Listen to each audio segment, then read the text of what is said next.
Well, a very good morning to you. I really do hope I find you well this morning. Let's have a look at the draw for the fifth round of the FA Cup, shall we? This is Irgard Wrexham. My name is Steve Jones.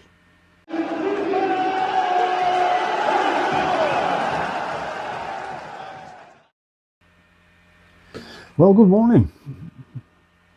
Let's do a bit of a look down at what's occurring in the fifth round of the FA Cup, shall we? Well, it's been quite a favourable one for us, really. Chelsea at home, that'll do very nicely. Thank you very much.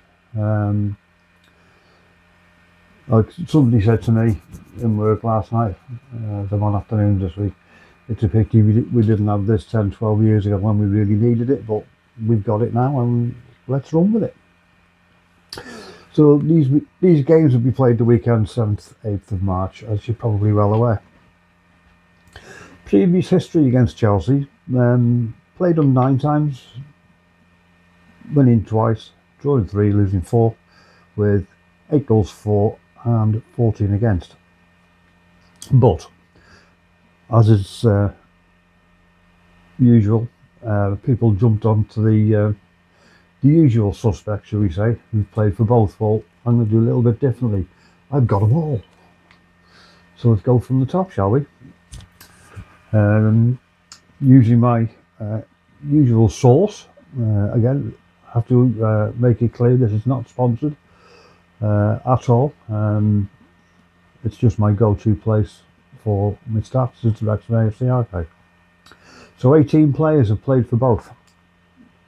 Top of my list, Wally Bellett, who's a left back who made 2 appearances in the 62-63 season. Bob Whittingham was an inside right. He was a guest. Sammy Weaver, another guest player. He was another defender. And players of fans of a certain age around about my time, maybe a little bit younger, may remember Welsh goalkeeper Rhys Taylor. He made 29 appearances for Wrexham. Mickey Thomas, of course, one of the ones that everybody's jumping on. 331 appearances for Wrexham, scoring 31.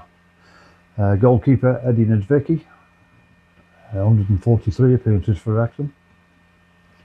Colin Stockton, in 1905, he was an outside right. He appeared 78 times, scoring 14 goals. Then, the one everybody's jumping on is Joey, of course, God bless him. 476 appearances for Wrexham, scoring 22. It's obvious everybody's going to jump on the connection there, and why shouldn't they? Billy Hughes was a full-back in the 44-45 season, guest appearances 9. Alf Hansen, outside left in the 40-41 season. Thomas Hewitt, 1910-1911 season, made 21 appearances at fullback. Gordon Davis, remember him? 26 appearances and 5 goals for Wrexham. Chris Ferguson, inside left, 1931-32 season, 18 appearances, 4 goals. Sidney Bidwell was a guest centre forward, played 1 game in 40-41. And Teddy Bradbury was a wing half, 67-69, 89 appearances and 1 goal for Wrexham. Now then, there's a couple of tenuous ones on the list here. Vinnie Jones and Mark Hughes, both played in testimonials, so does that count? I'm sure we can make it count for this one. And Solomon Adioze was a trialist centre forward in the 04-05 season, just playing the once.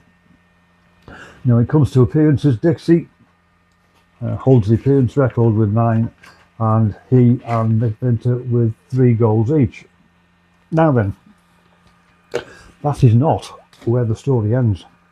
Of course, take your mind back to 2014-2015 season.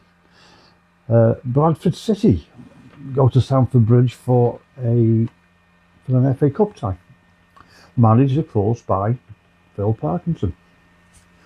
Didn't go well for Bradford in the beginning. They were 2 down after 38 minutes, goals from Gary Cahill and Ramirez. John Stead got one back for Bradford on 41, just to get them back in the game just before half-time. Now, whatever Phil said to him at half-time obviously worked. Bradford coming out the second half, goals from Felipe Moret, Andy Halliday, Mark Yates to win 4-2. Plus reaching the 5th round of the FA Cup for the first time in 18 years and ending Chelsea's hope of the quadruple. Now, a couple of other stats on that one. It was the first home loss of the season and the first time they conceded 3 at home to a low division side since 1991 Cup game versus Oxford. Now then, is that where the Chelsea reaction story ends? No, it isn't. If you remember watching, as I did, the streams of the pre-season games in America, who can not forget James McLean and Leon Colwell doing a quick step across the pitch in America. I'm sure even Craig Grenville Hall would have given 10 for that one, but I digress. There's nothing more than handbags. So, something to look forward to. Should be a good game. Now, I've read somewhere that Chelsea have a Champions League game somewhere before, just after. I'm not sure. I haven't checked on that one, so maybe not statistically correct. So there we go. That's Wrexham versus Chelsea in a very small nutshell. Hope your day goes swimmingly. Have a good one. And I'll catch you in a little while for something else. In the meantime, I will, as always, see you later.